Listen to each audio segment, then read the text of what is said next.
Well, hello. I am Wendy Flanagan. I am with Bucks County Suicide Prevention Task Force. I'm the chair for one of the chairs for the task force. Deb, Moritz, and I have a tough act to follow. Nick and Kyle, the camera seems to love them. But anyway, they were just two beautiful musicians that we just got to experience. Thank you, Amanda and Liv, for sharing your beautiful talent with us. So I also work for Bucks County Suicide Prevention, or I work for the task force, but I also work for the County Department of Mental Health and Developmental Programs. And I am fortunate and proud to be able to work in Bucks County in this community with such wonderful people that do great things. We have the second half of the lineup. We'll do a couple of interviews, but I'm going to let Deb introduce herself to you right now. Hi, I'm Debbie Moritz. I'm the Executive Director of NAMI Bucks County. And I'm the parent of 3 adult children, 2 of them that were diagnosed with a mental health issue in childhood. As Nick mentioned earlier, we're a support, education, and advocacy group. And one of the important things that we do at NAMI Bucks County is a program called Ending the Silence. So Ending the Silence presentation helps students to learn about the signs of mental health issues and what steps you can take to help a loved one or a friend that may be experiencing a mental health condition. So NAMI's Ending the Silence presentation includes 2 leaders who share informative presentation about mental health, and then a young adult who talks about their own experiences with mental health issues and their journey through recovery.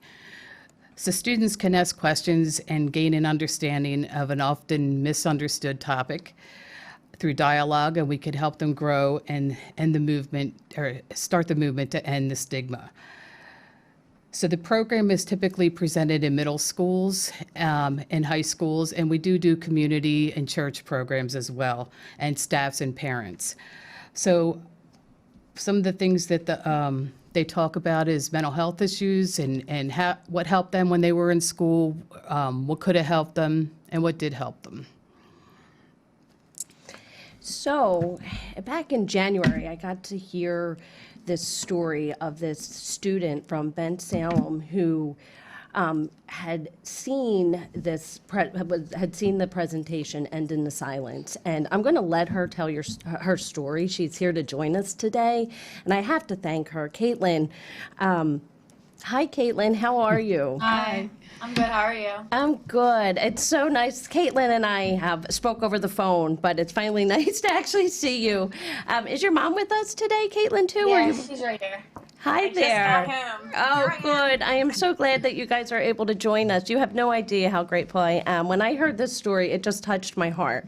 So, Caitlin, well, why don't you, if you want to do just a brief introduction, you are a student at Ben Salem, correct? Yes, I'm a freshman. Sadly, we're online. Haven't I- even got to go yet, but it's all good. But I know. yeah, 14, gonna be 15 in January. Okay. I know, we've all had our new norm. I hate that term, but it's Oh, a new norm. easy. And Mom, can you introduce yourself? Yes, I'm Caitlin's mom. My name's Nicole Groves. I also work for the school district at the middle school at Schaefer Middle School. Oh, you do? Okay, okay. Yes. So, Caitlin, could you bring me to the day, could you share the story with us, about a friend that reached out to you and tell us a little bit about what happened that day? Of course. So it was January 3rd, I believe, and I got a text from one of my friends from class. She's in a lot of my classes. Well, it was in 8th grade. And she texted me and said that she was feeling down lately and that her depression was getting worse. And she struggled with many mental health issues such as epilepsy and all other problems that leaded to her feeling this way. And she texted me and she said that she was debating on taking her own life. And I tried my best to talk her out of it, tried my best to help her out in the situation that she was in, but I wasn't it was kind of hard for me because I never went through it before. I didn't know what to do. So I just talked to her for a good 30 minutes, and then 30 minutes went by, and then she texted me and said that she was taking a thing of ibuprofens, and I was kind of confused because I thought I had helped her, but it's mental illnesses are really, really hard to deal with because there's really no way in helping them. And so she said she was going to take ibuprofens, and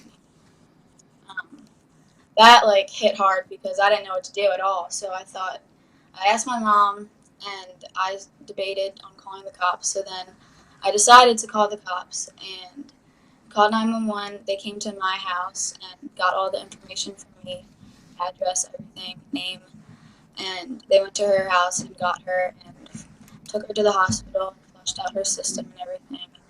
And the mom, I don't believe, was aware of what had happened. So if she hadn't have came to me, she probably wouldn't be here today. And she was in the hospital for about 2 weeks, and then she texted me when she got out of the hospital and said that I made such a huge impact on her life, and that if I hadn't made that decision, she wouldn't have had the extra 10 months to live that she had. Caitlin, that story is just amazing to me in so many ways. I mean, one of the things that I heard you say is that, you know, with mental illness, there's no real way to help. But do you realize how much help you did make and impact you did have on her life?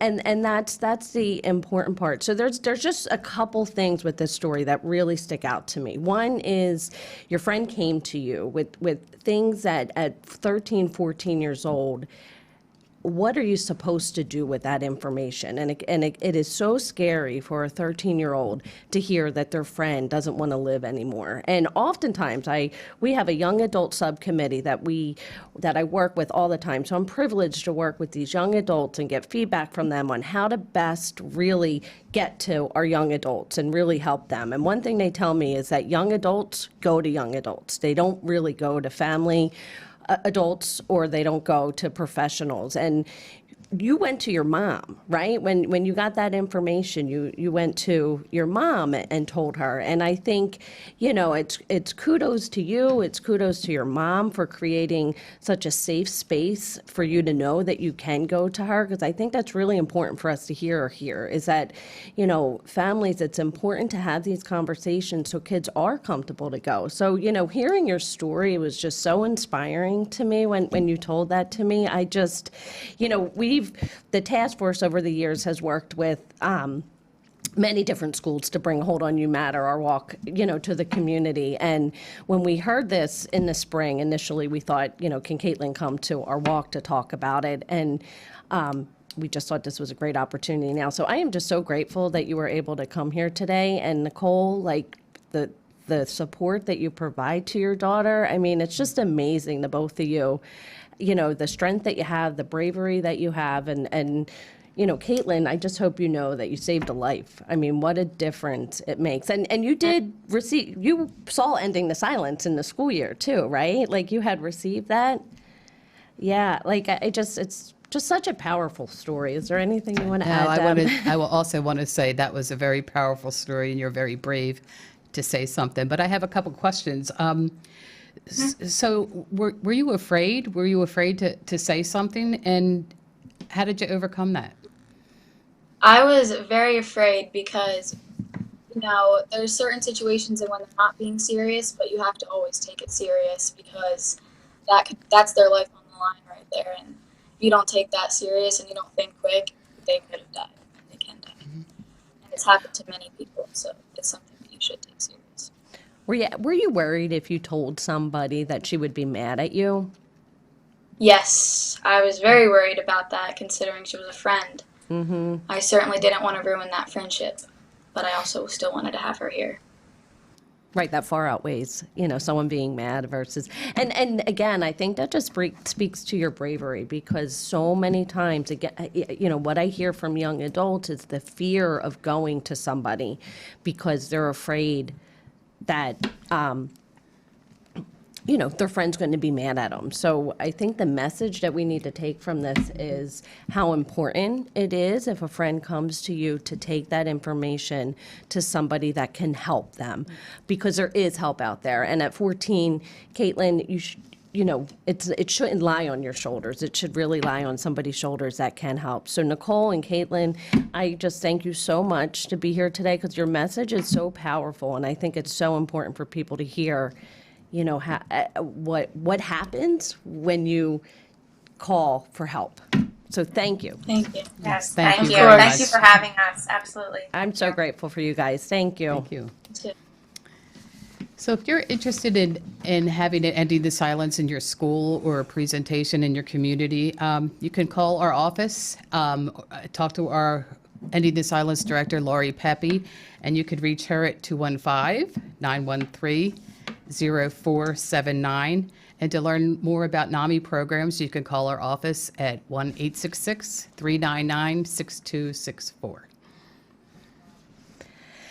Oh, it's always hearing those stories are so inspirational.